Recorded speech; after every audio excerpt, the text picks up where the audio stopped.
歡迎收睇 Clo 2026.0嘅廣東話新功能網上直播。喺今次嘅直播入邊，我哋都會依次序咁將各種新功能或者一啲改善嘅功能同大家一一介紹。另外，我哋都喺影片嘅下面擺放咗有關新功能介紹嘅網站，歡迎去查閱。另外，我哋都為各種功能嘅介紹 mark 咗時間線，方便你查閱。最後，如果你有任何問題，歡迎喺留言話俾我哋聽。咁而家等我哋開始2026.0嘅新版本介紹。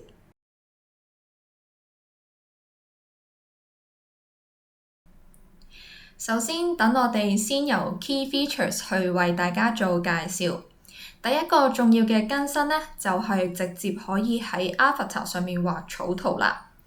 而家我哋喺2026.0嘅版本呢，打開呢個 3D Pencil Avatar 功能之後，就可以好似喺紙上面畫畫咁，喺 Avatar 嘅身上去隨意咁畫線。呢一啲草圖咧，可以即時轉換成 3D 曲線，甚至直接生成做 2D 嘅紙樣。而家等我去為大家做示範。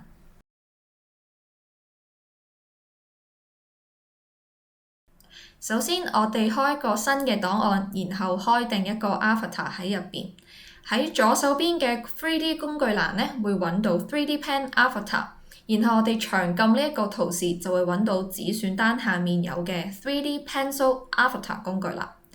打開之後會喺 2D 嘅視窗左上角見到有 Sketch Window， 而你都會發現你嘅 3D 視窗呢會自動轉去正前方㗎啦。咁留意返啦，當你打開呢一個模式之後呢，係唔可以去旋轉你任何嘅視覺嘅，咁樣係為咗去確保畫線嘅準確。不過你依然都係可以隨意咁去放大同埋縮細。喺 Sketch Window 入邊，確保你嘅工具係選擇咗用 Pencil， 然後我哋只要喺 Avatar 表面去進行拖動嘅動作咧，就可以畫出線條啦。你會見到系統係會即時進行平滑嘅處理，令你畫出嚟嘅曲線更加流暢。除此之外，喺 Sketch Window 入邊咧都有啲好好用嘅選項，例如 Symmetric 對稱。咁當你開咗之後咧，你就可以沿住 Avatar 嘅中軸線啦，去畫出對稱嘅線條啦。咁例如當你需要畫外套或者連身裙咧，就非常適合。第二咧就係一個叫 Conversion Guide 轉換指南嘅功能。咁呢一個功能咧係可以俾你去預覽你嘅草圖轉做 3D Pen 曲線之後嘅模樣。佢會顯示埋邊一啲邊喺邊一個位置會太過彎曲或者太圓。咁如果你發現呢啲問題咧，就可以跟住呢一個 guide 啦去調整點嘅位置。咁最後咧就係 Viewpoint 視覺啦。咁你可以用底部嘅掣咧去進行快速切換前同埋後方嘅視覺啦，去完成成個輪廓嘅。而家咧你會見到我透過呢幾種功能啦，已經完成咗一條簡單嘅連身裙㗎啦。咁完成前面之後咧，我就會轉去後方完成埋後面嘅繪畫。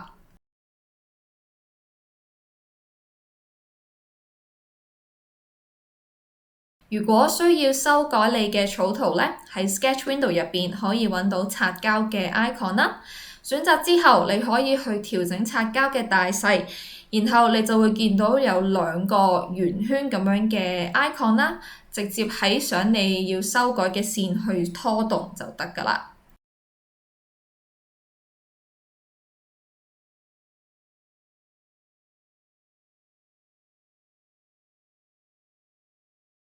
完成草圖之後，就可以將呢一啲線轉換成可用嘅數據啦。點選 Sketch Window 最底嘅 Convert to 3D Pen， 眨下眼你畫嘅 2D 草圖咧就會投影喺 Avatar 表面變成 3D Pen 嘅曲線，而我哋嘅 software 都會自動幫你轉去做 Edit 3D Pen Avatar 工具，方便你即刻去做一啲調整。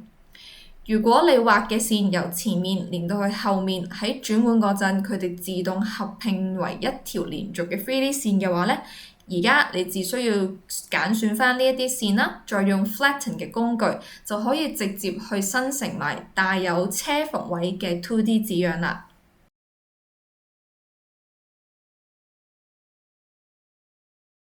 第二個 key features 嘅更新呢，就係有關 pattern drafter 啦。喺2026.0入邊，我哋加咗自動生成 POM 同埋 grading 嘅功能。首先，我哋喺 main menu 揾到 2D， 然後打開 pattern drafter。咁我而家呢就會快速咁示範點樣喺 pattern drafter 入邊自動整埋個 POM 出嚟嘅。咁喺分類嗰度呢，我會選擇咗 T-shirt 同埋 set in。你就會喺視窗下面見到出現咗一連串嘅尺寸嘅數據。當你用 Pattern Drafter 整紙樣嘅時候，系統係會根據你選擇咗嘅項目，從而去自動生成 POM 嘅。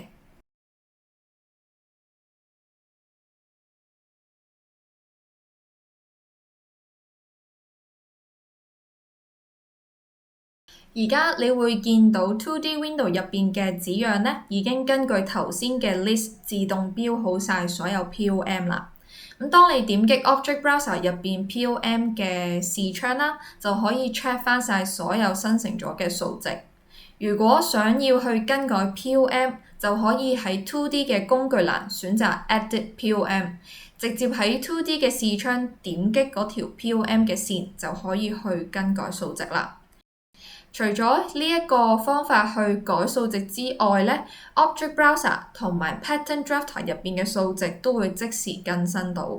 有一點要提醒大家，如果你用 Edit Pattern 工具直接拉動紙樣嘅邊框，系統係會彈出一個警告，話俾你聽，如果咁樣直接去改呢，之後就難以喺 Pattern Drafter 入邊用 Parametric Value 去做修改。如果你係用 Edit in Drafter， 佢就會帶你返入去 Edit Mode， 繼續用數值做更改。如果你揀 Proceed， 呢一個紙樣就會同 Pattern Drafter 斷開，變成一般普通嘅紙樣，俾你隨意手動去做更改。而家等我揀 Cancel 去維持現狀，去做繼續嘅示範。接下落嚟，我哋試下用 Edit Mode 嚟去改啱啱嗰件 T-shirt。同頭先一樣，喺主選單揾到 Pattern Drafter， 然後你會喺中間見到有 Create 同 Edit 呢兩個掣。留意返，一定要喺 2D Window 入邊有咗 Pattern Drafter 整出嚟嘅紙樣，個 Edit 掣先會出現嘅。如果你係啱啱先整完一個新紙樣呢，你要先刪咗 Pattern Drafter， 再開返個 Edit 嘅掣先會生效，先會出現返。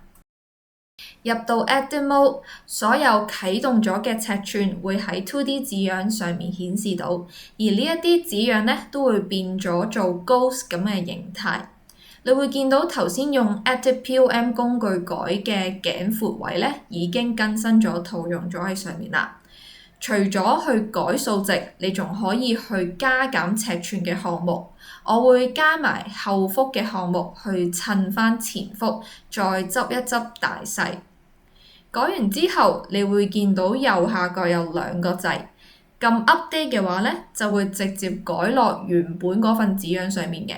而如果選擇 Create as New， 就可以保留舊嗰份紙樣，另外生成一個全新紙樣啦。咁而家等我哋選擇 Create as New 去整多一個紙樣出嚟。而家喺 2D Window 入邊就會見到有兩份紙樣啦。當你喺 Object Browser 入邊嘅 POM 視窗入邊，就會見到兩份紙樣係各自有自己嘅 POM list 嘅。喺 Edit Mode 嘅右上角會多咗一個 Drop Down Menu， 咁呢度呢，你就可以揀去改任何一邊嘅紙樣。當你揀咗其中一份紙樣之後呢，喺 2D Window 入邊就會見到冇揀嘅紙樣變成咗 Ghost Mode 㗎啦，方便你去分開處理每一個數值。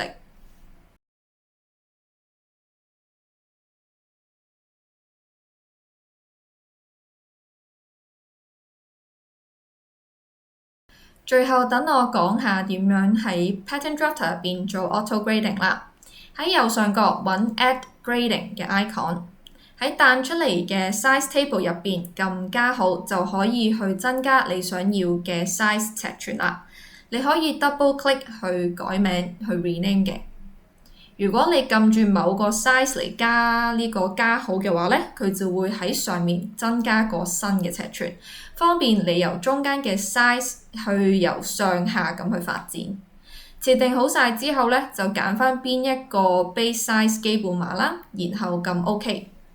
喺 Pattern Drafter 嘅視窗入邊呢，base size 係會用一個 highlight 嘅形式去顯示俾你睇。你可以喺 base size 嘅左邊輸入細碼嘅跳碼啦，然後喺右邊輸入大碼。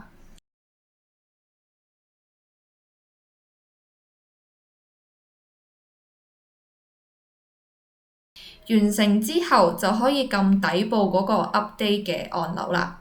想去睇 grading 嘅效果呢，就可以喺 2D Window 嘅頂部開返 Show Grading 嘅 icon， 或者去 Object Browser Grading 嘅視窗入邊去做檢查。如果需要再修改，就可以入返去 Edit Mode 去改table 入邊嘅數值，再撳 Update 呢，就會改晒所有 size 㗎啦。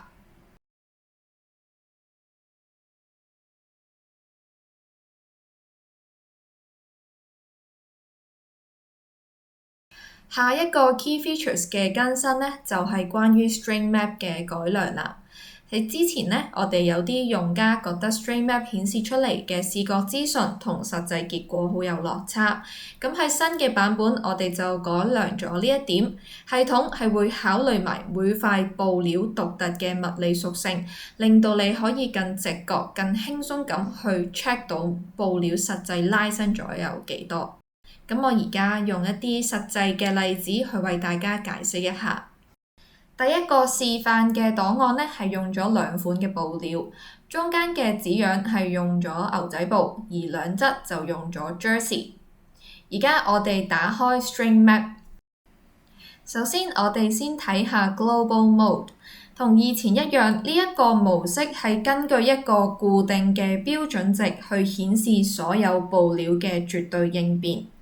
無論件衫用咩布 ，Global Mode 係用嚟客觀咁檢查 pattern 本身物理上變形咗幾多，個標準值可以隨意調整。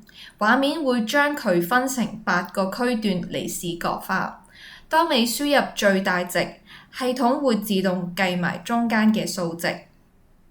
例如，如果最大值設咗為120，咁所有布料只要變形超過120%就會變做紅色，所以 Global Mode 唔會考慮布料本身嘅特性。舉個例子，彈性好好嘅 jersey 就算拉到120% 以上，可能都仲係好舒服。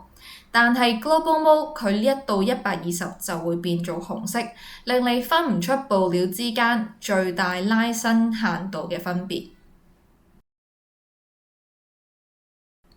相反 ，Fabric Mode 會根據布料嘅最大應變，即係當一個人出力咁去拉嗰塊布料，拉到去極限嘅位置做計算。咁樣你就可以根據每款布料獨特嘅極限嚟 check fit， 反映返最真實嘅着衫情況。而家等我哋選擇 Fabric Mode 做示範。同頭先一樣，佢會由100% 到每款布料嘅拉伸極限分為8個部分。比較特別嘅係呢度會多咗叫 Stretch Limit 嘅位置。呢一個 Stretch Limit 呢係系統自動計算出嚟嘅實際可穿着範圍。簡單嚟講，當件衫拉到呢一個位，個人就會覺得好緊，好唔舒服。咁大家可以睇到 Knit Jersey 嘅 Stretch Limit 徑向呢係138%，斜向係146%，而牛仔布就只有109%同埋107%。明顯見到牛仔嘅彈性係低好多。因為每款布嘅限度唔同，所以 Simulation 嘅結果都會同 Global Mode 有分別。我哋而家 run 一次 Simulation 睇下。你會見到喺胸口位嘅 denim 呢，就因為 stretch limit 比較低，已經到咗極限，所以變咗做紅色，話俾你聽嗰個位置着得好緊，好唔舒服。但係兩邊嘅 jersey 雖然都拉扯咗好多，但係因為佢哋天生嗰個特性係可以拉得更遠，仲未去到極限，所以只會顯示做淺藍色，代表仲有啲鬆動，唔係好太緊。有一點要注意嘅，如果你套用咗布料之後改咗佢哋嘅物理特性嘅話，String Map 係不會即時更新，你要手動去 refresh 下先會有數據更新嘅。例如你換咗塊布或者改咗佢嘅物理屬性，記得撳返隻布隔離嘅 refresh 掣，或者撳最頂嘅嗰個掣，一次過更新晒所有布料嘅數據。當然你都可以手動輸入你想要嘅拉伸數值。咁如果你想變返原本咁樣，都係撳 refresh 就得㗎喇。跟住我哋嚟試下改 graph type 圖表類型。你可以揀 gradient 或者 section。如果你想清晰咁睇到每個區域嘅範圍呢，用 section 就會最好啦。呢一個設定喺 global mode 入邊都一樣可以用到。之後我哋睇埋 string info。呢一個功能可以俾你即時喺 3D Window 入邊睇到詳細嘅數值。我哋點擊 3D3 上面嘅任何一點，嗰個 String Information 嘅視窗呢就會跟住你個 mouse 出現㗎啦。Dominant Direction， 咁佢呢就用嚟話俾你知邊一個位置嘅方向受壓得最重，最接近極限。Actual Stretch， 佢就係用嚟顯示個方向實際拉長咗幾多。最後 Force 就係用嚟顯示嗰個位置承受咗幾多嘅力。以上就係 String Map 入邊 Fabric Mode 嘅介紹。透過呢一個改良咗嘅功能，你可以更準確咁根據唔同布料嘅特性去 check fit。咁最後提醒大家啦，呢個功能暫時支援喺 V2 Fabric， 係唔支持任何 V1 嘅布料嘅。咁如果想了解更多 V2 Fabric 係點整，可以睇返之前 Clone 7.3 關於 Fabric Creator 嘅 Webinar。下一個 Key Features 嘅更新呢，就係一個全新嘅 Lacing Tool 穿繩工具啦。咁今日我會示範點樣快速又輕鬆咁幫對鞋或者 corset 去整好啲鞋帶同埋綁繩。我哋攞呢一隻鞋作為例子，首先我哋要先決定好條繩嘅走向。喺 2D 工具欄入邊選擇 Lacing Tool， 然後喺 2D 視窗點擊第一個起點或者穿繩嘅窿，跟住順沿住你想條繩行嘅次序，逐個點擊剩餘嘅窿，去到最後一個窿嘅時候 double click 或者撳 Enter 就完成。搞掂之後呢，你會喺 2D Window 嗰度見到佢自動生成咗一個繩嘅字樣出嚟，咁你就可以隨意咁樣再去修改。定好咗條繩嘅路徑之後呢，你可以再執下穿入去嘅方向同埋弧度嘅。如果想反方向走嘅話，當你定好咗路徑之後，你會見到有個 Reverse 嘅圖示一直跟住你個 mouse。你點擊其中一個窿，就可以將條繩反轉咁穿入去走向嘅方向。例如由面穿到底，或者底穿到面，你都可以喺 3D 視窗入邊即時見到個轉變嘅。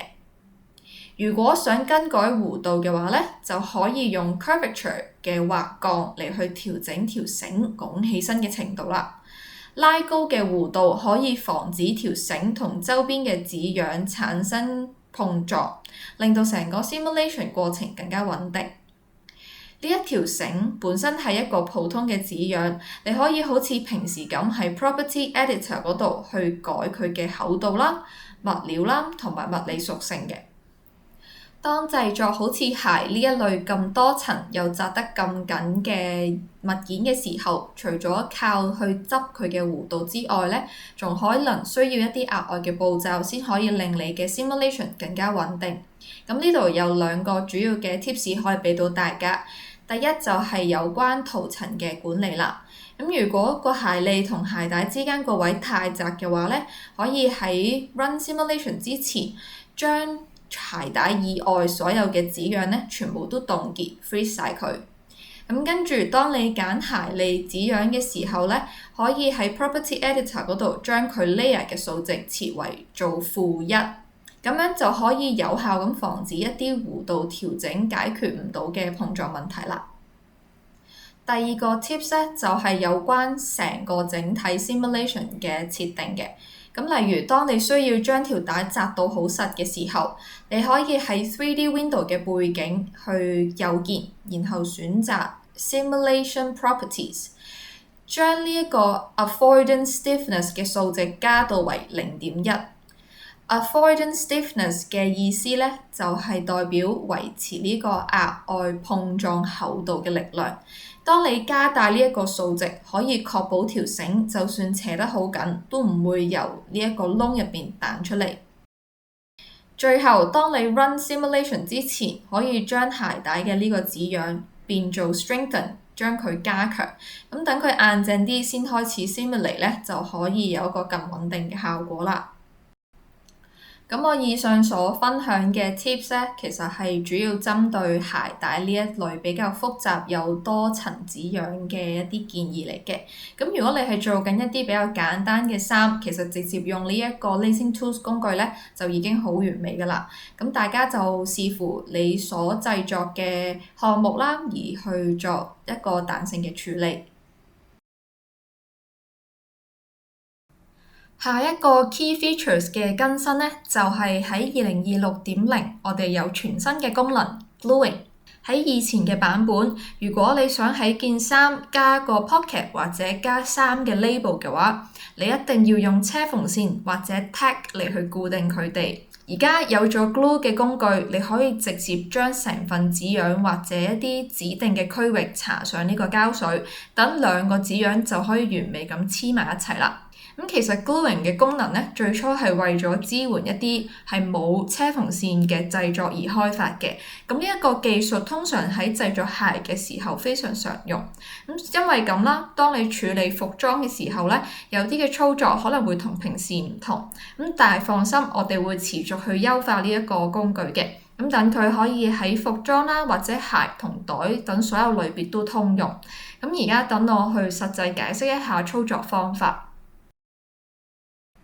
我哋先由 2D 紙樣黏貼開始，大家可以喺畫面見到鞋面嘅紙樣呢已經準備好晒。咁第一個要介紹嘅功能叫做 Glue Fill。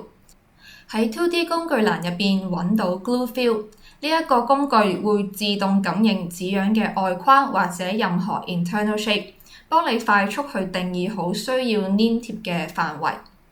將你想黐上去嘅紙樣準確咁放喺呢個 base pattern 上面，直接點擊嗰份紙樣或者入邊嘅 internal shape。點擊之後呢，紙樣就會變成橙色，代表已經黐好咗啦。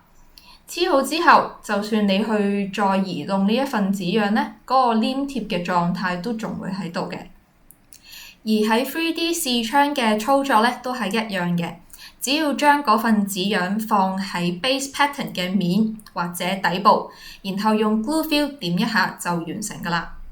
另外有個小提示，喺 3D 嘅視窗右上角呢會有一個選項嘅窗口，如果你轉做 subtract 減去嘅模式，再去點擊呢啲位置呢，就可以剷走啲膠水㗎啦。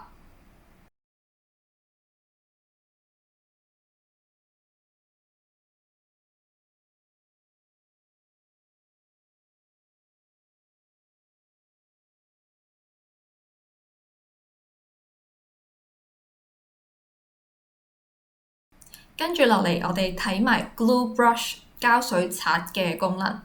喺 2D 或者 3D 嘅工具欄，撳住 Glue 嘅工具2秒之後呢，你就會見到子選單入邊嘅 Brush。呢一個工具呢，可以令你好似油色咁樣，將膠水油喺紙樣嘅特定位置，而唔係成份咁樣黐埋一齊。咁當兩份紙樣疊埋一齊嗰陣呢，直接喺你想黐嘅嗰個位置去拖動個 mouse 嚟去選擇你想膠水嘅地方。咁畫面呢就會出現橙色嘅 highlight 狀態啦。咁你而家都可以見到右上方會有一啲額外嘅 glue brush 設定嘅。咁例如佢類型方面呢，就會有分 over、under。咁 over 呢，就簡單嚟講就係將膠水搽喺紙樣嘅底面，黐住下面嘅嘢。咁如果你選 under 嘅話呢，就係將膠水搽喺紙樣嘅面層，黐住上面嘅嘢。咁簡單嚟講，雖然膠水嘅位置唔同，咁但係最後兩份紙樣嘅合埋嘅效果咧係一樣嘅。咁另外你都可以去轉換佢嘅模式啦，你可以切換做 add 或者 subtract， 而去畫一啲新嘅區域或者將局部嘅區域抹走。咁而 size 大細咧就嚟調整你個冊嘅大細啦，由細節到大面積都可以處理到。咁最後咧，我哋就可以講解埋 sticker 呢一個貼紙工具啦。佢可以俾你直接好似攞起一個紙樣咁樣，好似貼紙咁黐喺你想要嘅位置。咁首先咧，你可以喺 2D Window 揾到 sticker 嘅工具，點擊你想黐上去嘅嗰份紙樣。呢一個時候會有一個 Ghost Shape 好似影子咁樣嘅紙樣跟住你個 mouse 去喐動嘅。咁你就睇準嗰塊底部上面嘅位置啦，然後點擊一下就黐好㗎喇。Sticker 最好用嘅地方咧，就係你唔需要預先喺 2D Window 嗰度去疊埋啲紙樣，嗰一個 Ghost Shape 好似影子咁樣嘅紙樣咧，會幫你一鍵定好晒一個黐嘅位置㗎喇。咁但係要注意，如果你見到 No Contact 呢一個 message 嘅話咧，即係話兩個紙樣係離得太遠，你係需要將佢哋安排得近啲，然後再試就 OK 㗎啦。咁最後其實用 gluing 嘅工具咧，喺 3D 定 2D Window 度做係最好咧。咁如果係 2D Window 嘅話，如果兩份紙樣嘅形狀係完全一樣，或者層次好簡單嘅話咧，2D Window就會快好多同埋最方便啦。咁但係如果紙樣嘅形狀不同啦，或者你要將一啲已經做咗 simulation 有複雜嘅弧度嘅位置嘅話咧，咁喺 3D Window 去做 gluing 咧就會最準確嘅。整體嚟講咧，呢一個功能其實好多元化，唔單止係整鞋或者整衫都好有用。咁大家都可以試下用新嘅呢個 gluing 工具去做 patch 嘅黏貼啦，或者做一啲 seamless pocket 嘅設計。咁樣你就可以跳過一啲繁複嘅車縫步驟啦，更加快同更簡單咁做一個更真實嘅層次感。接下落嚟就為大家介紹關於 2D 嘅更新。第一個就係 POM Calculator。咁喺新嘅版本入邊咧，我哋將兩個非常強大嘅工具聯繫咗一齊，分別係 POM Calculator 同埋 Calculation Notepad。咁簡單嚟講，POM Calculator 咧係你寫數學公式嘅地方，而 Calculation Notepad 就係幫你永久做記錄同埋分類呢一啲結果嘅中心啦。首先，等我先介紹 POM Calculator。POM Calculator 係一個動態界面嚟嘅，等你可以直接將件衫嘅尺寸進行計算。佢會將公式同你嘅 3D project 連埋一齊，咁你就唔需要另外開 Excel 表啦。咁你有兩個方法可以直接開呢一個計算機嘅。第一個方法就喺畫面嘅右上方 Object Browser 揾到 POM 嘅窗口，然後點擊 Open POM Calculator， 咁樣你就會開咗一個空白嘅計數機出嚟。第二個方法，同樣喺 POM 嘅窗口入邊揾一個已經整好咗嘅 POM， 撳佢側邊嗰個計數機嘅圖示，咁樣開出嚟嘅計數機入邊已經自動幫你入好咗嗰份 POM 嘅基本碼數值。當你成功打開 POM Calculator 之後，點樣去操作呢？你可以撳 POM 側邊嘅計數機 icon， 將呢一個數值加入去計數機入邊。然後喺界面上選擇加、減、乘、除。你亦都可以喺 Object Browser 入邊揀第二個尺寸，將佢加入去埋公式入邊。你同樣都可以手動輸入一個固定嘅數值進行運算。如果入錯咗，可以撳 C 掣做清除。我哋而家會用一個已經整好嘅3份 POM 嚟做一次運算，完成就可以撳 Apply。咁樣個結果就會自動加落去，同埋喺 Calculation Notepad 入邊會即時彈出嚟㗎啦。咁另外有個小提示啦，當你改動成個 pattern 或者 POM 嗰陣咧，我哋嘅計數機會幫你計埋所有公式㗎啦，即係話會即時更新晒所有關聯嘅數值。接下落嚟就想介紹下 Calculation Notepad 嘅用法啦。Calculation Notepad 其實係一個專用嘅視窗，專用嚟儲存、整理同埋去顯示你 POM 計數機整出嚟嘅所有公式。咁你去頂部嘅工具欄揾到 2D， 然後喺下面清單會揾到 Calculator Notepad。用滑鼠去拉動視窗嘅角落咧，就可以調整 Notepad 嘅大細啦。如果你想將 Notepad 暫時縮細，就可以撳右上角嘅箭嘴圖案。所有預設嘅結果咧，都會擺喺 Primary 嘅資料夾嘅。如果你想開個新嘅文件夾，就撳 Add Folder， 然後右鍵將所有嘅尺寸搬入去。需要改名嘅話，double click 個文件夾嘅名就可以㗎啦。如果你改咗紙樣或者 POM 嘅尺寸，可以撳頂部嘅 Update 掣，手動去更新同埋重新整理數據，而去反映最新嘅尺寸。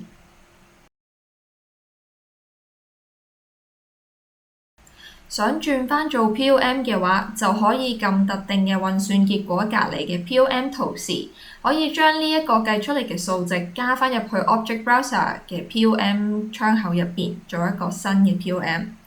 咁呢份由計算得出嘅 POM 可以好似普通嘅 POM 咁，再攞返去計下一條公式。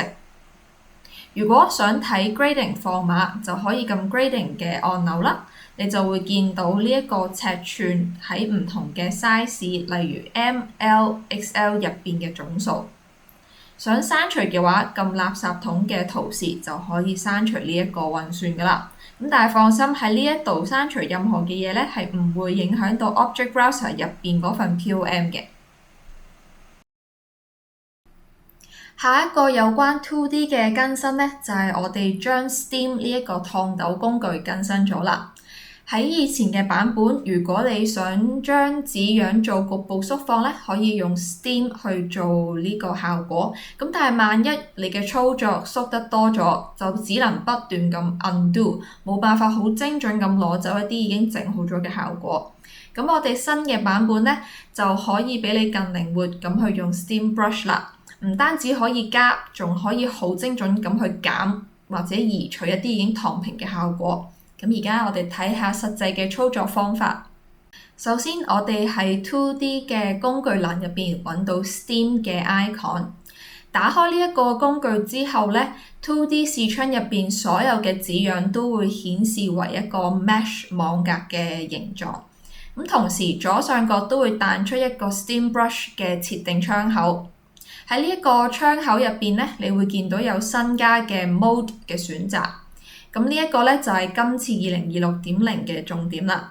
你可以喺 Add 同 Remove 之間切換，下面仲可以去微調佢嘅縮率同埋插頭嘅大細同埋硬度。我哋先轉為做 Add 嘅模式，然後將 Shrinkage 轉做負數嚟做一個收縮效果。而家可以直接喺紙樣上面畫你想更改嘅地方。你會見到，如果你係縮緊塊布咧，嗰個位置會變做淺藍色；而如果你係拉長緊塊布，就會變做橙色。調整到你滿意為止，就可以撳 3D 工具欄入邊嘅 Simulation 去即時睇到布料嘅效果同埋反應啦。如果你發現某個位置俾你燙得太犀利嘅話咧，你就唔需要好似以前咁不斷去 undo 㗎啦。而家呢一個新嘅更新，你可以直接喺 Steam Brush 嘅視窗入邊將模式轉做 Remove。你可以喺有顏色嘅地方上面擦幾下啦，就可以局部去擦走一啲效果，將布料回復返原本嘅狀態。如果你想一次過去擦走、清走晒成個紙樣嘅效果咧，就連 brush 都唔需要用㗎啦，直接喺紙樣上面 right click 選擇 remove steam on selected pattern。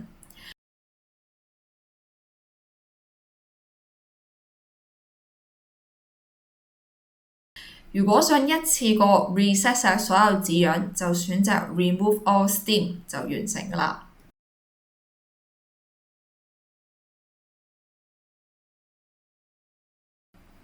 下一個有關 2D 嘅功能呢，就係我哋改善咗當用 Trace Tools 去 copy 一啲帶有對稱線嘅紙樣。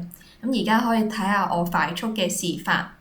我哋首先揾到一個已經係有對稱線嘅紙樣，你會見到中間係有條藍色嘅虛線嘅，嗰個我哋叫做對稱線。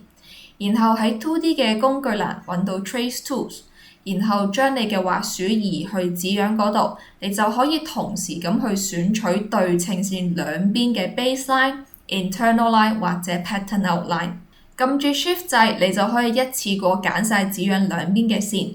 你會發現而家連對稱線都可以被選取。揀好晒你想要嘅線之後，就撳 Right Click Trace as Pattern， 然後就可以將呢個新嘅紙樣放喺 2D Window 嘅空白位就完成㗎啦。咁我哋可以睇下整出嚟嘅新紙樣啦，你會見到係已經連埋本身嘅對稱線都 copy 過去㗎啦。咁樣咧，你就可以唔使好似以前咁 trace 完咧，又要另外去做一個 symmetric clone 或者 unfold， 咁令你成個 workflow 更加流暢啦。下一個有關 2D 嘅更新就係我哋改良咗成個 graphic 嘅 placement 工具啦。我哋而家多咗有 custom measurement 呢一個功能，等你有3種唔同嘅操作方法，可以俾你更準確同埋更自動化咁去測量你 graphic 嘅 placement。咁而家我哋可以快速去睇下呢一個操作方法。首先喺 2D 工具欄打開 Graphic Tool， 然後點擊你想測量嘅 graphic， 喺圖案上面 right click 揾到 Custom Measurement。打開之後，當你將滑鼠移近去紙樣嘅邊框呢，你就會見到一條灰色嘅虛線出現，佢會將圖案同紙樣嘅邊緣連埋一齊。撳一下左鍵呢，就係確認咗你喺紙樣上面嘅測量點啦。你會見到數據已經即時記錄咗喺 Property Editor 入邊 Custom Measure 呢一個欄目。喺呢度你仲可以去手動更改 placement 嘅數值，或者選擇 On/Off 呢條線嘅顯示啦，亦都可以刪除佢嘅。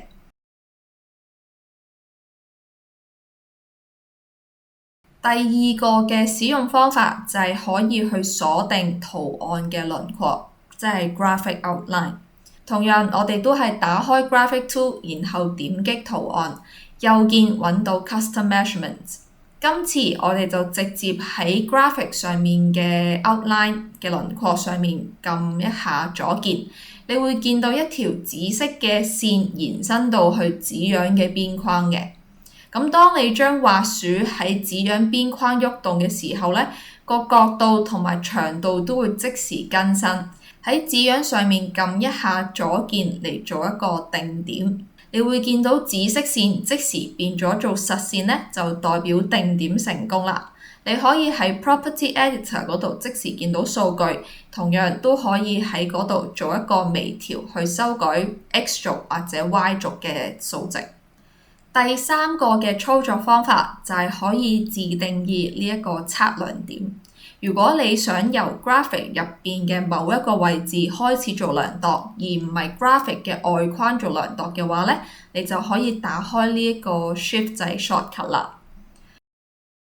好似之前咁樣進入咗去 Custom Measurement 模式先，然後撳住 Shift 掣，你就會發現 graphic 入邊呢會有好多唔同嘅小嘅紅色點。咁你就可以去選擇 graphic 任何嘅呢一啲紅色點啦，例如中心點或者某個圖案嘅細節作為你嘅起點，然後再去點擊紙樣嘅外框上面嘅一個目標點啦。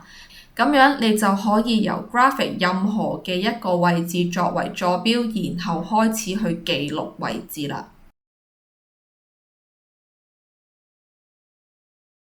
最後，我哋仲更新咗 3D Window 嘅界面，而家你可以好快咁去隱藏或者顯示 graphic。咁同樣都係去垂直嘅工具欄嗰個位置揾到 Garment Display， 你就會見到多咗一個欄目叫做 Show Graphic。咁如果你想隱藏呢，就撳一下；想 show 返出嚟就撳多下就完成㗎啦。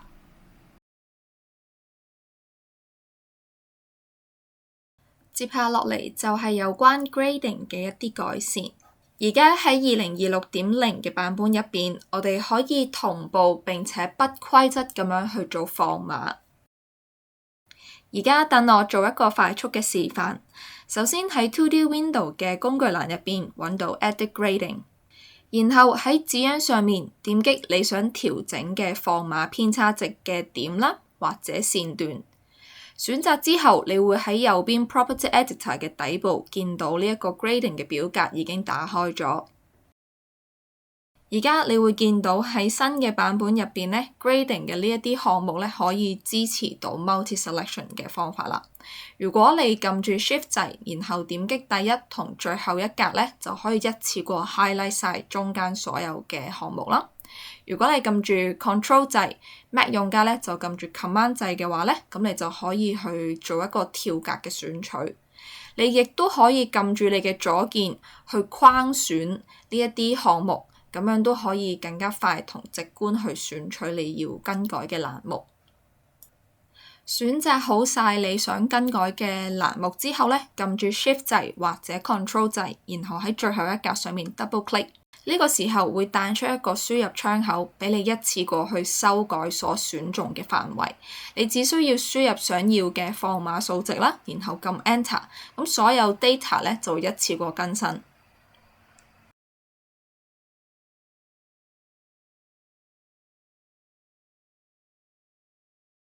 下一個更新呢，就係同 Grading Review 有關啦。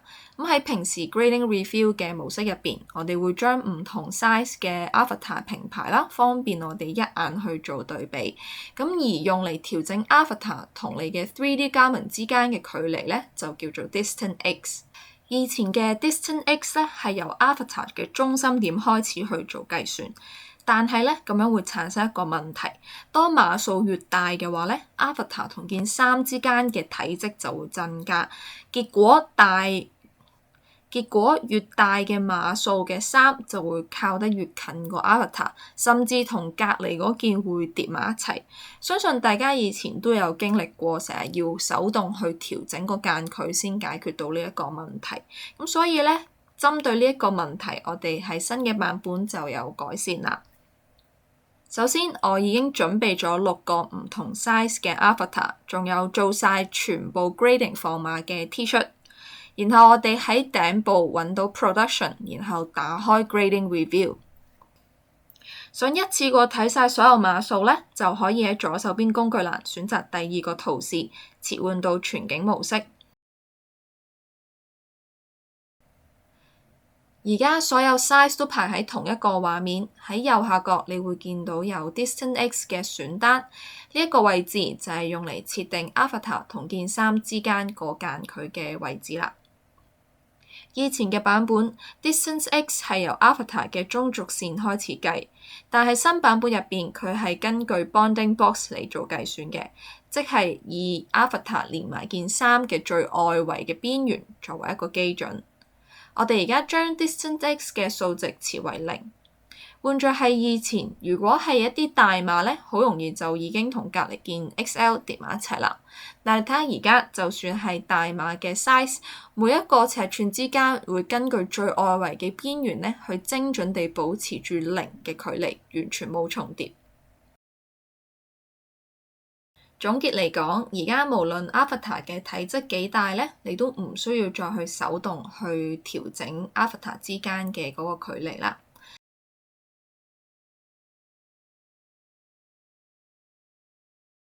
下一個功能呢，就係我哋優化咗 Annotation 註解嘅功能。首先喺 2D 工具欄入邊選擇 Edit Annotation。跟住喺現有嘅註解上面右鍵點擊，就會揾到 Link to 嘅按鈕。之後你就可以點擊你想要呢一個註解係跟住邊一條線啦，例如係指引外框或者係 Internal Line。你會見到有一條虛線去連住佢哋。咁呢一條虛線呢，只會喺你用緊 Annotation 嘅工具或者選取咗嗰一個註解嘅時候先會出現嘅，咁所以平時係唔會干擾到你嘅工作畫面。如果你想取消連結呢，就只需要返去註解上面，跟住再撳 Right Click 就可以選擇 Unlink 取消連結就得㗎喇。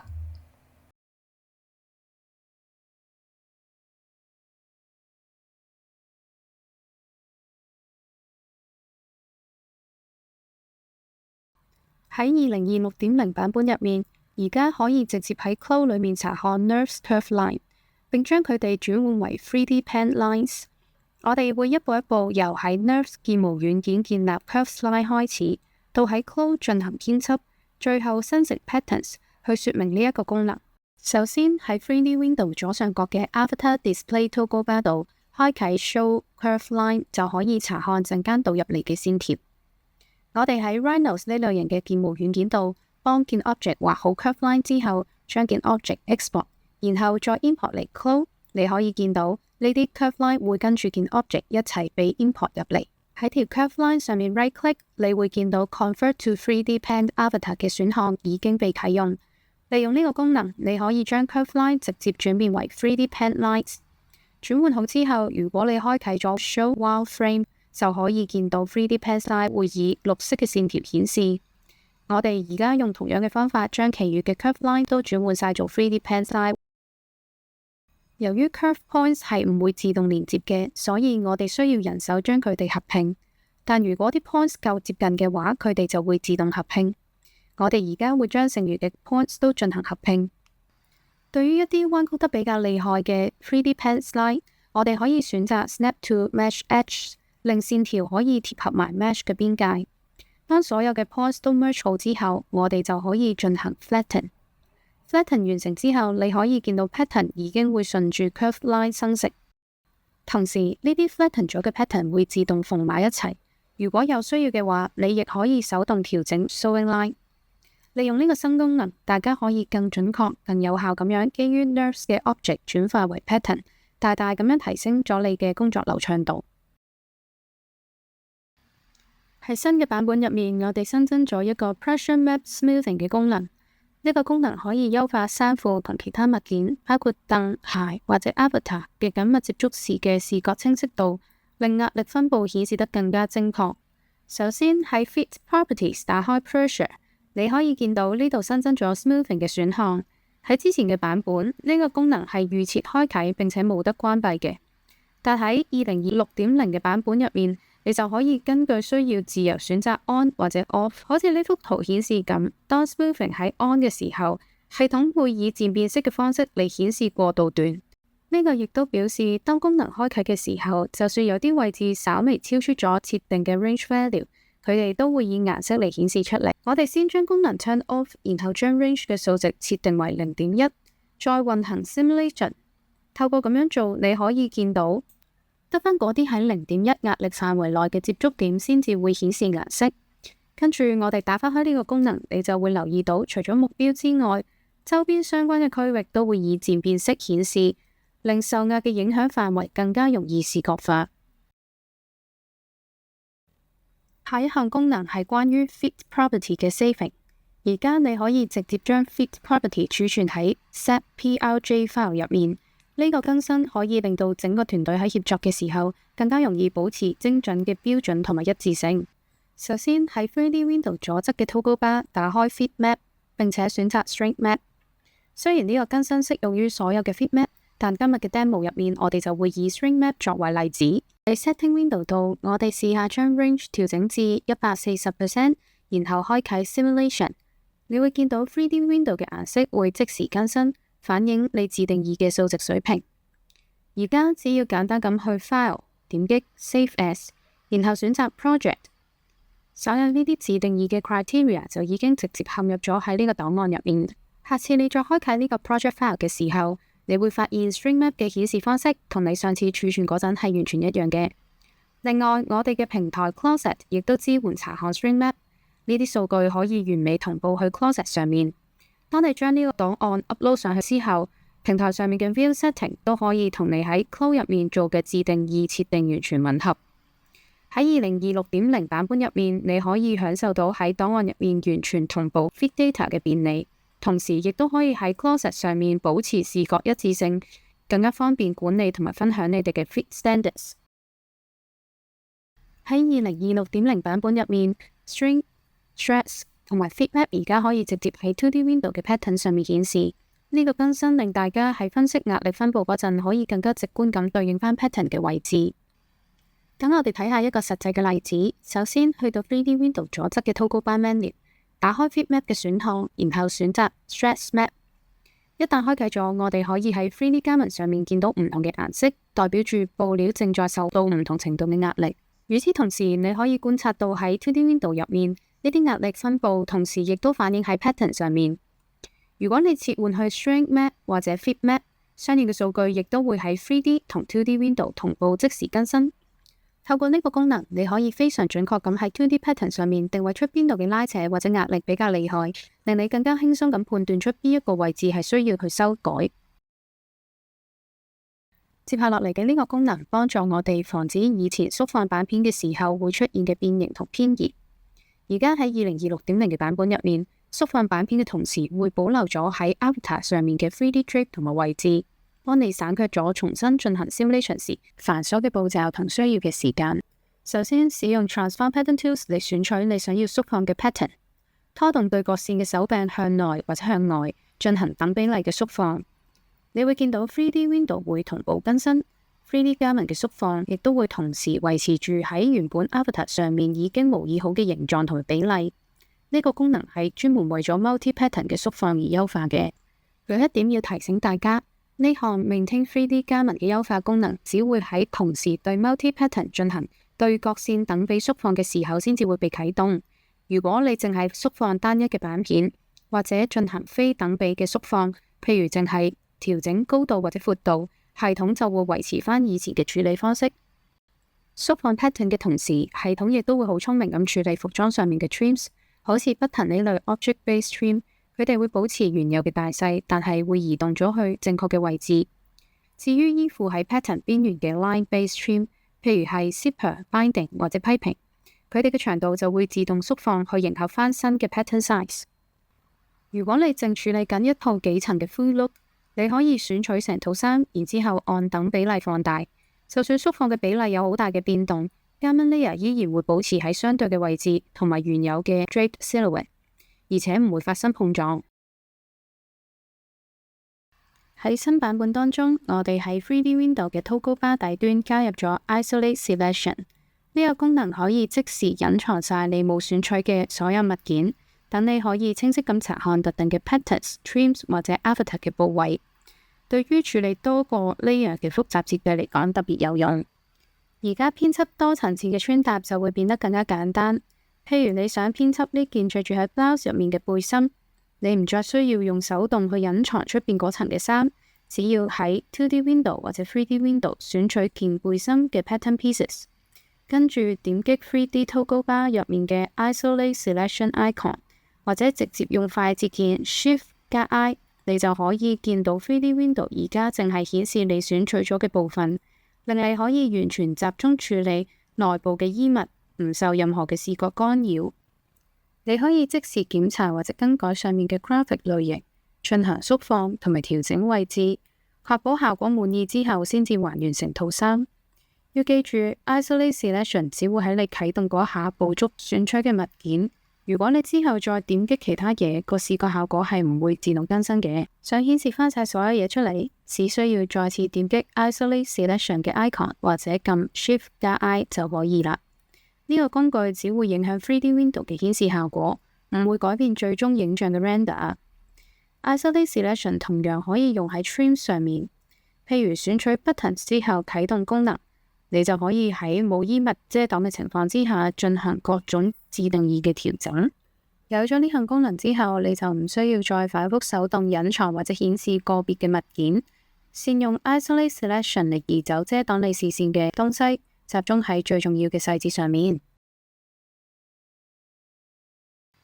以前好似 buttons 同 zipper 呢類 trims 嘅 collision calculation 係完全由 CPU 負責處理嘅。隨住 trims 嘅數量增加， simulation 嘅速度往往都會變慢，造成一定程度嘅不便。由2026.0版本開始 ，trims 而家都支援 GPU simulation 啦。擁有咗 GPU trims simulation， 你而家可以即時完成嗰啲帶有複雜配色嘅設計，唔再需要漫長嘅等待，大幅提升咗整體嘅工作效率。而家點擊 simulation， 你可以見到就算衫上面有一條好厚重嘅皮帶，上面加咗好多嘅金屬飾物， simulation 依然係流暢。喺品質方面 ，GPU simulation 嘅結果亦都同 CPU 係完全一樣嘅，同樣可以提高極高嘅準確度。不過要留意返 GPU Simulation 現時暫時淨係可以支援 Windows 嘅系統。以前如果想喺 Closet 上面分享 Fabric 或者 Themes 嘅檔案係比較繁瑣，由呢個版本開始，你只需要簡單一 click 就可以簡化晒成個嘅 upload process。首先，等我哋試下上傳呢件衫上面用緊嘅布料。去右上角嘅 Object Browser 喺 Fabric tab 入面選取你想要上傳嘅布料，揀好之後，請睇下位於 Object Browser 下面嘅 Property Editor。喺 Property Editor 嘅右上方，你可以見到新加入嘅 Upload to Closet icon。點擊呢個 icon 之後，會顯示兩個選項 New Content 同埋 New Version。如果你係第一次將呢個資源放上去 Closet 上面，請選擇 New Content。如果你係想幫已經存在喺 Closet 上面嘅檔案進行更新，就選擇 New Version。喺今日嘅 demo 入面，因為係上傳新嘅資源，所以我會選擇 New Content 呢個選項。跟住喺彈出嚟嘅 Save Fabric Window 度設定好你嘅儲存項目。當你點擊 OK 嘅按鈕嘅時候，系統就會即時將你帶到已經連結喺 Closet 賬戶入面嘅 Direct Upload Page，等你可以快速完成上載。除咗布料之外，你而家都可以將 Graphics、Buttons、Buttonhole、Puckering、Top Stitch、Trims 同埋 Zipper 直接上傳去 Closet。不過有一點請大家留意，目前 Puckering 只係支援 New Content 嘅選項，暫時仲未可以將佢作為 New Version 嚟進行更新。喺2026.0嘅版本入面，我哋優化咗一系列同 Avatar 相關嘅功能，令到修改同埋建立 Avatar 變得更加簡單方便。首先係 Blend Shape 功能，你可以自由調整 Avatar 嘅身形同埋面部表情。Blend Shape 係指喺外部 3D 工具建立嘅數據，入面包含咗各式各樣對於體型同埋表情變形嘅數值。由呢個版本開始，當你將呢啲數據導入嚟 Clone，只要調整 Slider 就可以即時睇到變化。目前我哋支援 GLB、GLTF 同埋 VRM 格式。Blend Shape 亦都可以用於更改導入 Avatar 嘅身形。我已經加載咗一個包含多種體型數據嘅 Avatar， 着好咗衫並且打開咗 Simulation。去 Avatar 嘅主選單，打開 Avatar Editor， 然之後喺上方嘅標籤度選擇 Blend Shape。喺 Deformable Parameters 度，你喐動 body 部分嘅 slider， 就可以見到 Avatar 嘅體型即時改變，而件衫亦都會跟住 Simulation 同步延展。Blend Shape 仲可以根據數據進行各種嘅修改。我哋今次讀取一個包含面部表情數據嘅檔案，喺 Deformable Parameters 入面，你可以見到呢個 Avatar 比之前嗰個有更加多嘅 Blend Shape 可以選擇，可以調整好多唔同嘅部位。表情數據已經預先喺外部嘅工具整好，但你依然可以透過調整 Slider 好細緻咁更改 Avatar 嘅表情。點擊星星嘅 icon 可以將常用嘅項目設定為 Favorite， 然之後開啟右上角 Show Favorites Only， 咁就可以輕鬆咁樣管理你需要嘅項目啦。如果你想要將所有嘅數據還原，只要點擊 Reset 嘅按鈕就可以。而家你可以將包含 rigging 資訊嘅外部檔案儲存為同 Avatar 兼容嘅 SET-ACS 檔案。關鍵係 accessory 嘅 joint name 必須要同 Avatar 嘅 joint name 一致。去 Avatar menu 選擇 Register Accessory， 打開視窗。我會加載一個頭髮嘅檔案。喺 Basic 嘅部分選擇 Rigged， 並讀取檔案。你會見到頭髮嘅 joint name 同 Avatar 完全匹配，所以唔需要額外嘅步驟就可以直接合併。喺 Register Accessory 嘅視窗度，將 Scale 同 Thumbnail 都設定為 Auto， 咁就可以直接儲存為 SET-ACS 檔案啦。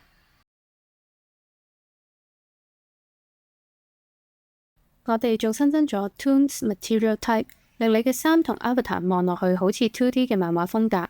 Double click Avatar 喺 Property Editor 嘅 Material 度，將 Material Type 改變為 Toon Viewport Only。切換之後，下面更加會出現詳細嘅選項。喺 Shade 嘅部分，你可以選擇陰影嘅顏色。增加 Hardness 可以令到陰影嘅邊緣更加銳利。調整 Shift 就可以整體咁樣改變陰影嘅範圍。最後喺 Outline 嘅部分，選擇模式並且調整佢嘅 Width， 就可以畫出卡通輪廓。留意返呢個嘅卡通風格只係會喺 3D Window 入面睇到，並唔會套用落 Relay Rendering 入面。最後由呢個版本開始 ，Clo 支援 Clo Avatar 同外部 Avatar 嘅 UV Editing。喺 UV Menu 入面打開 UV Editor， 點擊左側 Toggle Bar 嘅 UV Display Target。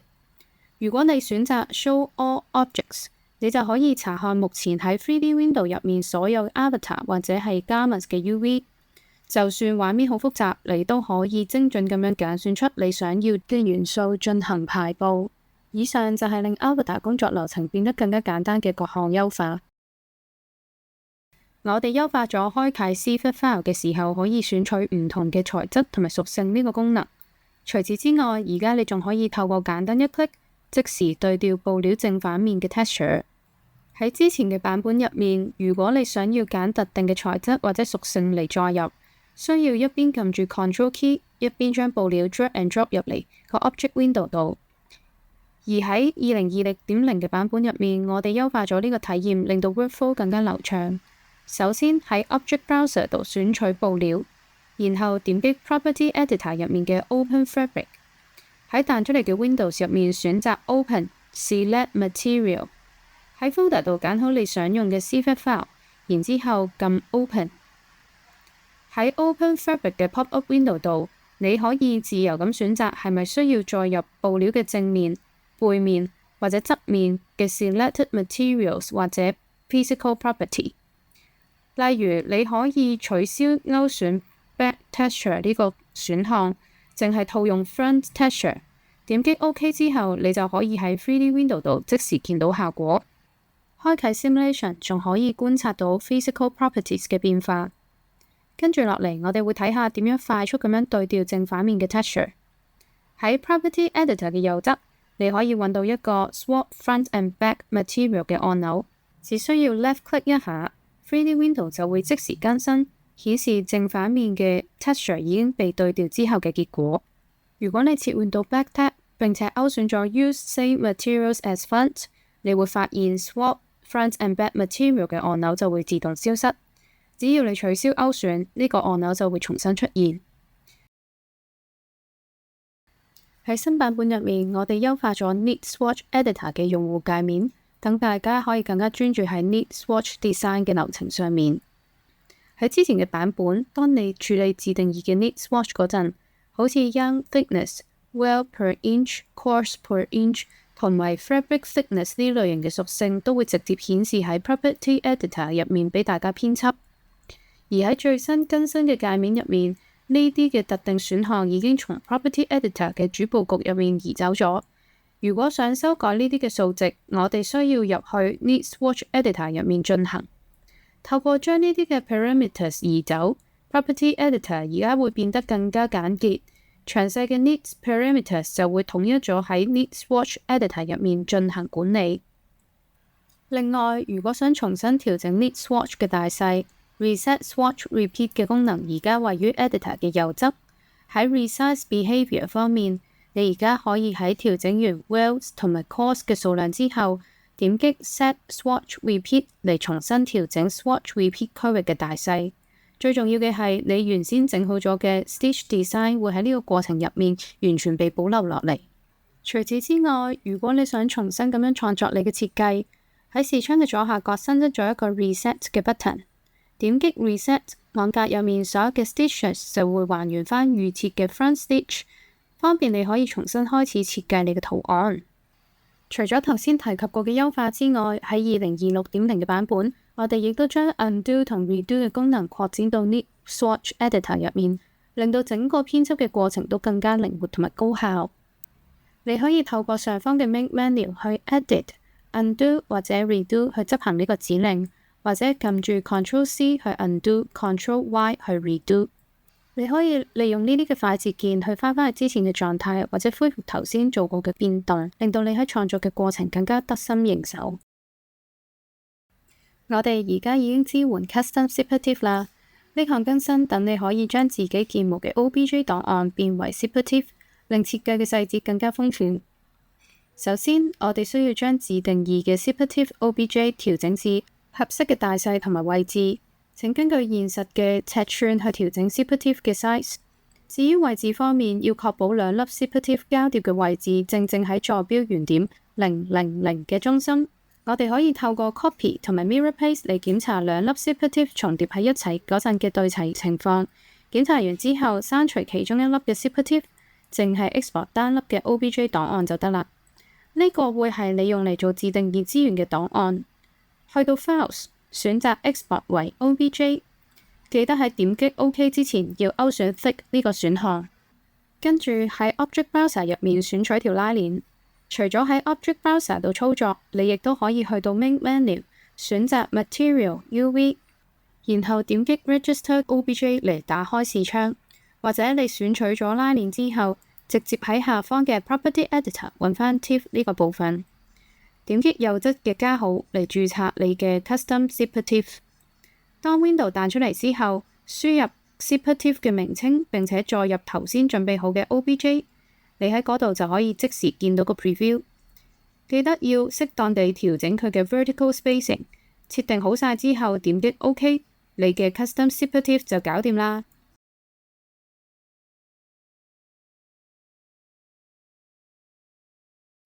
接下落嚟，我想介紹嘅係 Print Layout 界面嘅優化。喺 2026.0 版本開始，系統會根據 nesting 嘅數據自動計算每件衫嘅平均用料。呢個更新等你可以即時查看到每件衫嘅成本，令到計算同埋管理生產成本變得更加簡單。首先，等我哋切換去 Print Layout Mode， 要查看 Cost Information， 請去到上方嘅 Main Menu 選擇 Production， 然後點擊 BOM Editor。你會留意到喺畫面中間 Fabric List 嘅右側新增咗一欄 Cost Per Garment。而家切換去 Print Layout Editor。Property Editor 度設定好你想要嘅 nesting property， 然之後點擊 Nest All Pattern 進行 nesting， 排好之後點擊 Nest Setting。Property Editor 中間 information 嘅部分，你會見到 average per garment length 嘅數值已經根據 nesting 嘅結果更新咗。最後再次點擊 BOM Editor 查看最終嘅成本，系統會根據啱啱喺 Print Layout Editor 計算出嚟嘅 nesting 數據，準確咁顯示出每種布料嘅 cost per garment。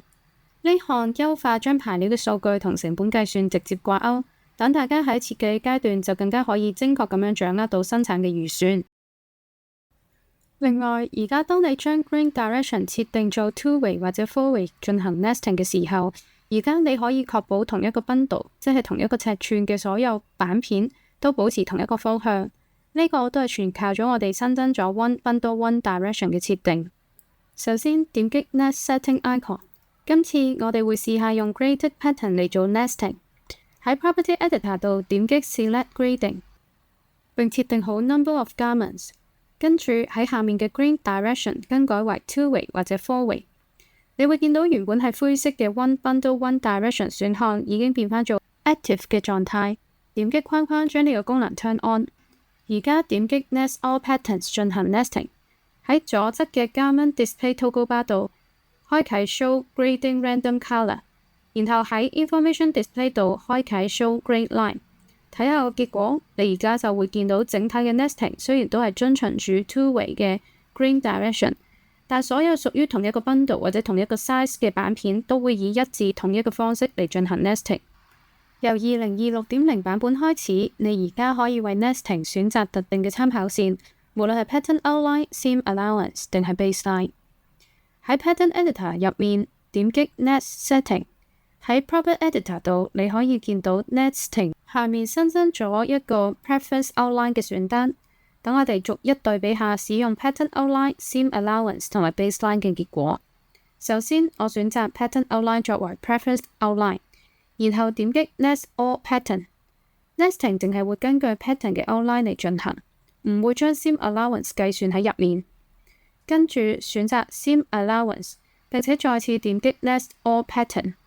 今次你可以見到結果會將 Pattern 嘅 Seam Allowance 都計埋入去。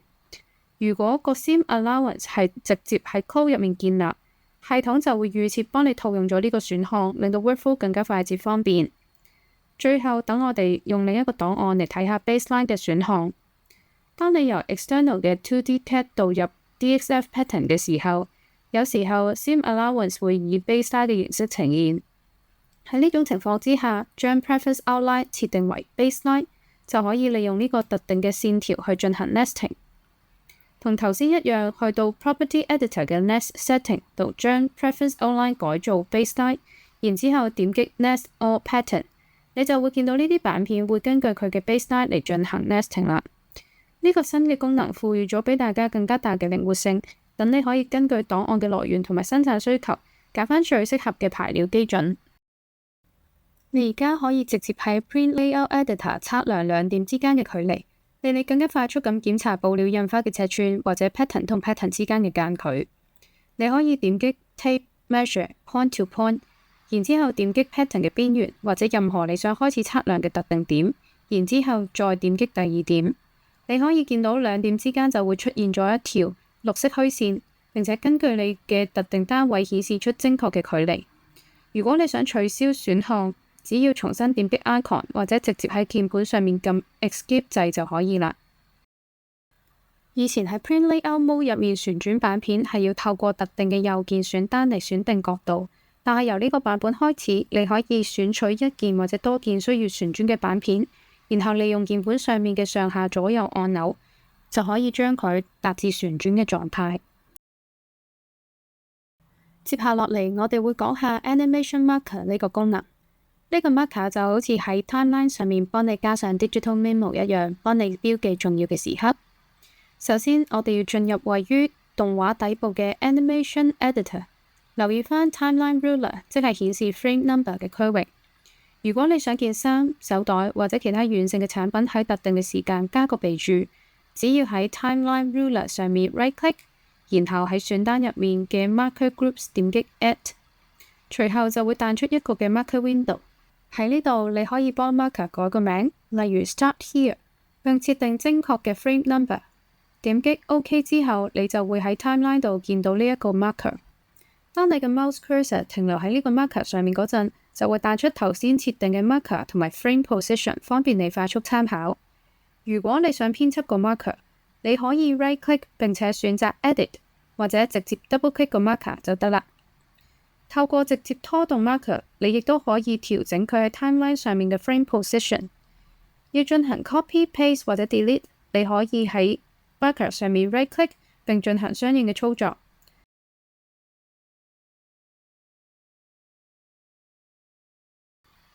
我哋新增咗 Fur Trims 呢個功能，等大家喺套用 Fur Material 嘅同時，依然可以清楚見到 seam line。首先，確保你嘅 Fabric Material Type 已經設定為 Fur Strand。使用 Edit Sewing 嘅工具，選取件衫上面一條或者多條嘅 seam。你會喺 Property Editor 入面見到全新嘅 Fur Trimmer 選項。喺 Thickness 嗰一欄度，你可以將闊度嘅設定喺0mm 至到100mm 之間。呢個數值係用嚟調整 fur 被移除嘅位置。數值越大，被修剪嘅距離就會越闊。喺今日嘅 demo 入面，我會將呢個數值設定為2cm。緊接住下面嘅就係 gradient 嘅設定。你可以利用0至100嘅範圍嚟調整毛髮區域同埋修剪區域之間嘅過渡效果，令到效果更加自然。相關嘅變動會即時喺 3D Window 度顯示出嚟。不過，如果你想睇最真實嘅效果，建議你都係去返 Render 嘅視窗度查看。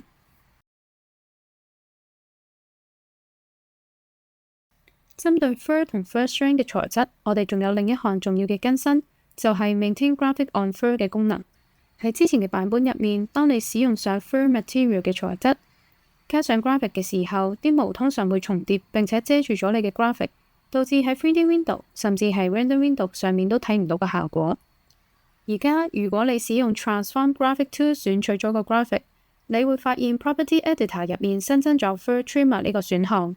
由呢個版本開始，當你喺 Fur Garment 上面套用 Graphic 嗰陣，呢個選項就會自動被預設開啟。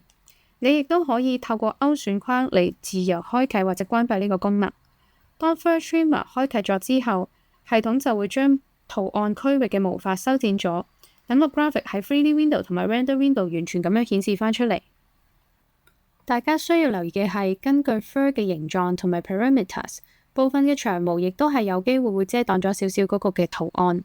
如果你處理緊一啲好長嘅 Fur Strand，可以考慮調整一下你嘅 Parameters。另外，如果你嘅 graphic 本身係帶有透明度，啲毛髮依然會喺透明嘅位置顯示出嚟。我哋喺 Schematic Render 入面加入咗顯示 POM 嘅功能，用戶仲可以自由選擇顯示或者隱藏特定嘅測量數值。呢個更新嘅目標係可以令到大家整到更加專業、資料豐富嘅 Schematic Render 嚟放入你哋嘅 Spreadsheet 入面，精確咁樣展示件衫嘅各種尺寸。喺呢個檔案入面，我哋已經預先加入咗一啲嘅 POMs，用嚟定義件衫嘅尺寸同埋 graphic 嘅擺放位置。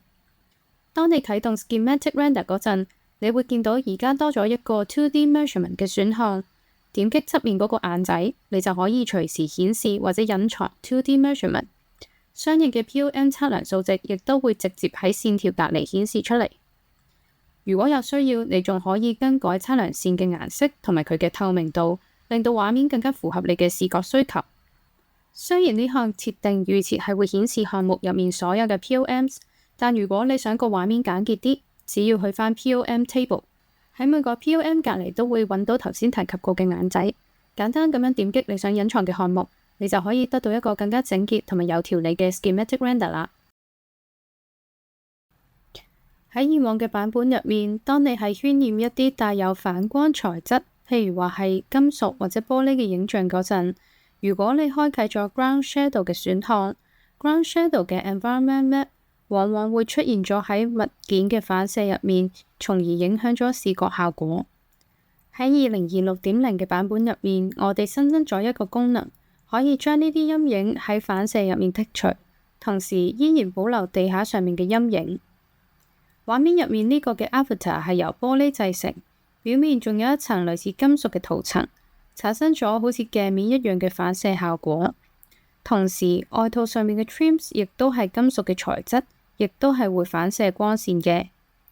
喺 Render Window 嘅 Light Property 入面，開啟 Ground Shadow 嘅選項之後，地面會出現陰影。但係由於呢個陰影係將 Environment Map 投影喺表面，呢張嘅 Mappings 亦都清楚咁出現咗喺 Avatar 同埋 Trims 嘅反射入面。由呢個版本開始，喺 Ground Shadow 下面新增咗一個 Exclude from Reflection 嘅選項。勾選啟動功能之後，你需要點擊 Interactive Render 套用更新，你就會即時可以留意到地下上面陰影嘅 Environment Map 已經唔再出現喺玻璃同埋金屬材質嘅反射入面，成個畫面都會變得更加乾淨同埋專業。為咗持續為 Closet 嘅用戶提供最優化嘅體驗，我哋全新設計咗 Closet 嘅 Content Page 同埋 Workroom 嘅界面。呢項嘅更新令到大家喺管理同埋協作設計項目嘅時候，可以更加 direct 同埋 effective。當 3D 嘅檔案上傳咗去 Closet 之後，用戶首先會見到 Overview Section。喺呢度，你可以透過下面嘅欄位填寫主要嘅資訊，例如係設定 Category。如果你想自定義第一頁顯示嘅內容，你可以點擊右上角嘅 Setting。除此之外，你亦都可以透過其他嘅 Subtab 查看詳細嘅資訊，例如係 Details、Version 同埋 Linked Content。